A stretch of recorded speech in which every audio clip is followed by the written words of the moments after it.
ہم اب میں مختصراً اس کو ابھی بتانے لگا ہوں. ڈیٹاکسیفائر کیا ہے؟ ایسی چیز جس کے استعمال کرنے سے جتنے ٹاکسن ہماری باڈی میں جا رہے ہیں، زہریلے مادے جو جا رہے ہیں، ان کو باہر نکالنے والی چیزیں.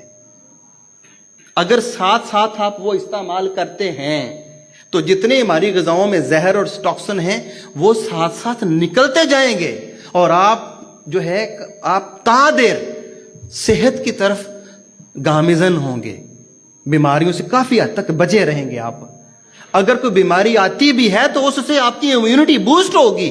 جب امیون سسٹم بوسٹ ہوگا تو بیماری بڑی جلدی ریکور بھی ہوگی آپ کی. اب اس میں سب سے پہلے اگر میں کھانے کی بات کروں، سبزیوں میں، فروٹس میں، تو سب سے پہلے لیمو ہے.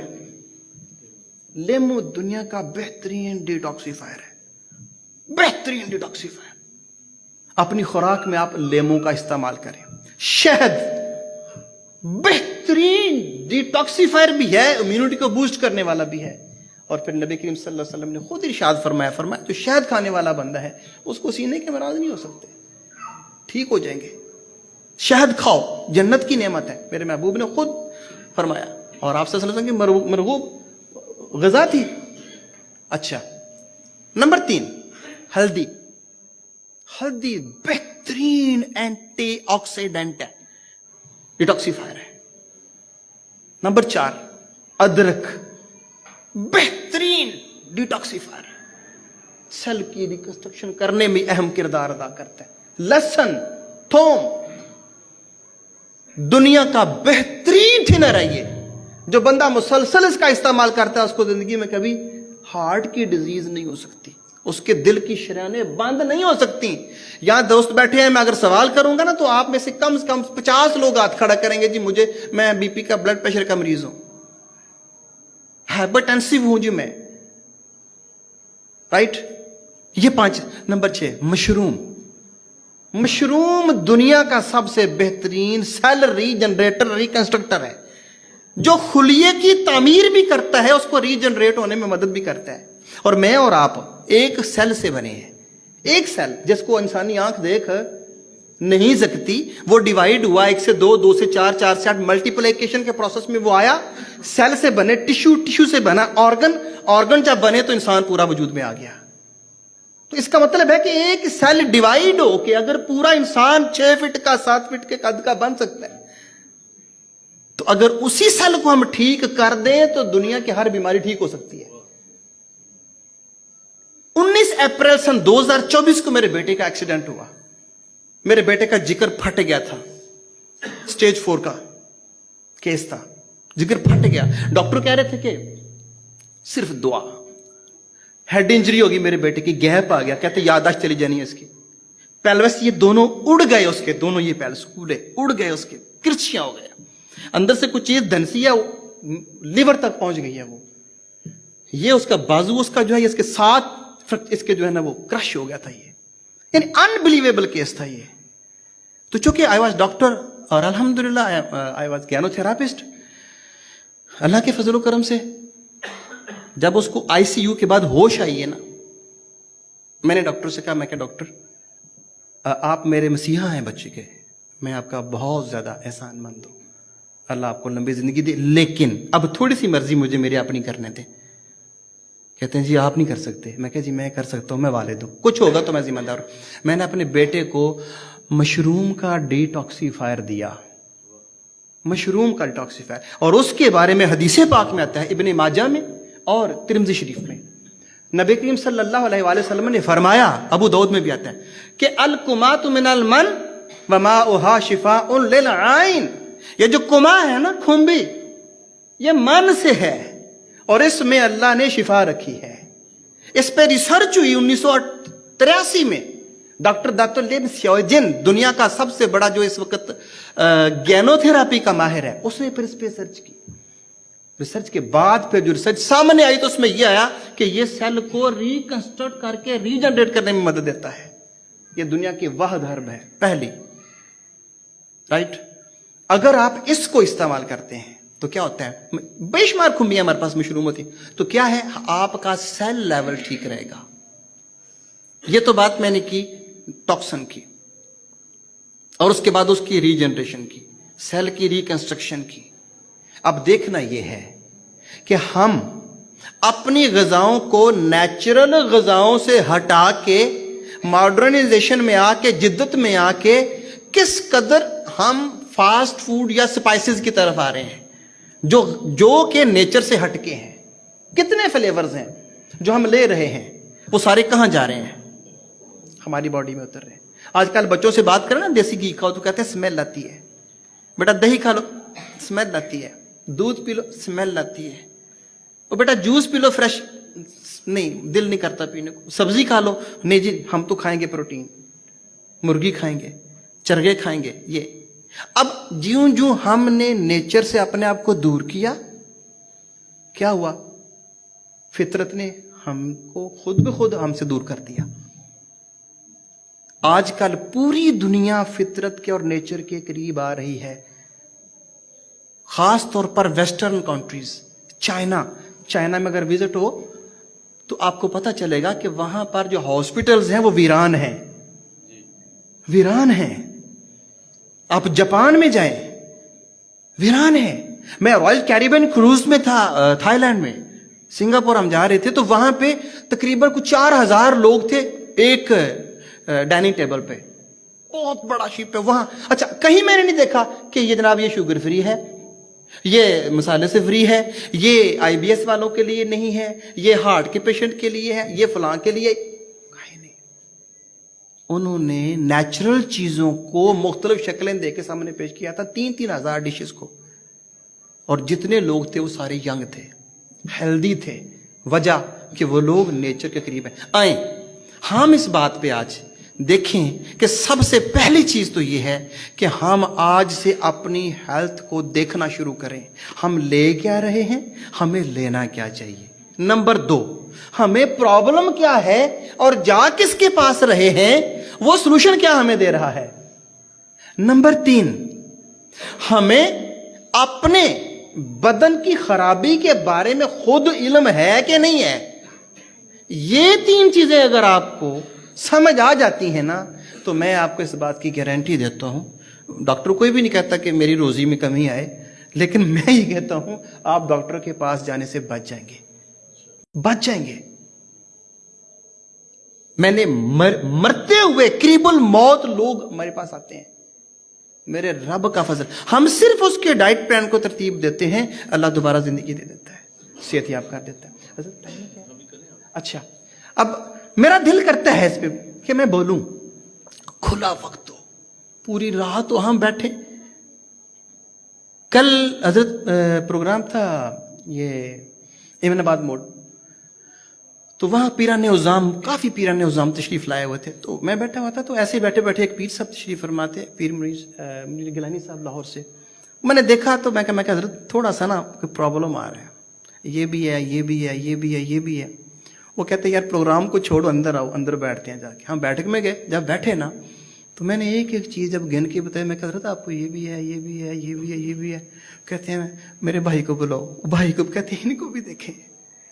اچھا ان کی توجہ اس قدر بڑی اس طرف، صحت سے محبت کا ایسا ان کے اندر ذوق شوق جاگا، پونا گھنٹہ مجھے انہوں نے جو پیر صاحب کے وہاں ان کا جو روم تھا وہاں بٹھائے رکھا۔ اس کا مطلب یہ ہے کہ لوگوں کو طلب ہے کہ ہم صحت مند زندگی گزاریں، شوق ہے لوگوں کو کہ ہم صحت مند زندگی گزاریں، لیکن افسوس یہ ہے اس شوق کو پورا کرنے کے لیے اور اس کی تکمیل کے لیے ہمارے پاس وہ مسیحا نہیں ہیں جو اپنا حق ادا کریں۔ تو بجائے اس کے کہ ہم مسیحاؤں کی تلاش میں جائیں، ہم کیوں نہ خود مسیحائی کے وہ بیسک چند قوانین سیکھ لیں جس سے ہم اس کی حفاظت کر سکتے ہیں۔ تو کیا ہے، آپ پہلے تو یہ شامل کوشش کہ یہ کریں پہلے کہ آپ ٹاکسن نہ لیں۔ جتنے اس وقت ڈرنکس ہیں وہ سارے کے سارے دنیا کے خطرناک ترین ٹاکسنز ہیں۔ ایک ڈرنک اگر آپ لیتے ہیں، میں کسی بھی کمپنی کا نام نہیں لوں گا، کوئی بھی کولڈ ڈرنک ہم جس کو بولتے ہیں، اگر آپ لیتے ہیں تو اس کے اندر جو اس کا پی ایچ لیول ہے،